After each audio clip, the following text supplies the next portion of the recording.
来看花莲东华个大桥边仔国有地和沙石业者违法占用哦，法院伫顶年底就判讲业者爱搬走，甲土地还互国家。也毋过伫业者搬走了后，才发现讲有上万吨的粪扫待伫涂骹，敢有污染物，该等环保局来化验。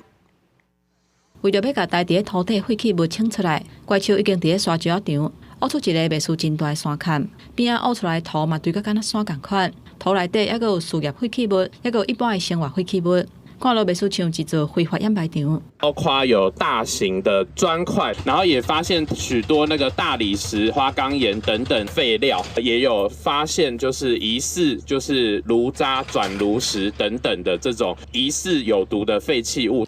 这间沙石场违法占用国有土地要40年，2021年年底，去互法院判，就要甲地上物清互清气了后，向互退付费。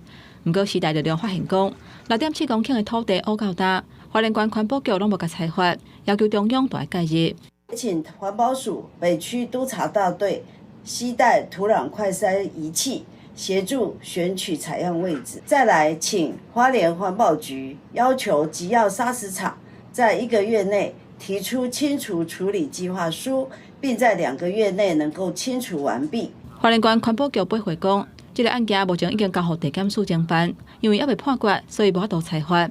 不过真正挖出来废弃物，经过检验并无污染。那最近有挖到白色的粉，会送化验。我们再次去做开挖跟采样的动作，那我们这个也都陆续有在规划当中。那目前这整个案子在去年年底的时候，都已经给地检来做侦办了。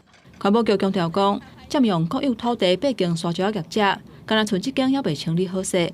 已经有要求业者都要提出废弃物清理计划书，而且负责甲相关的废弃物要清理好势。记者综合报道。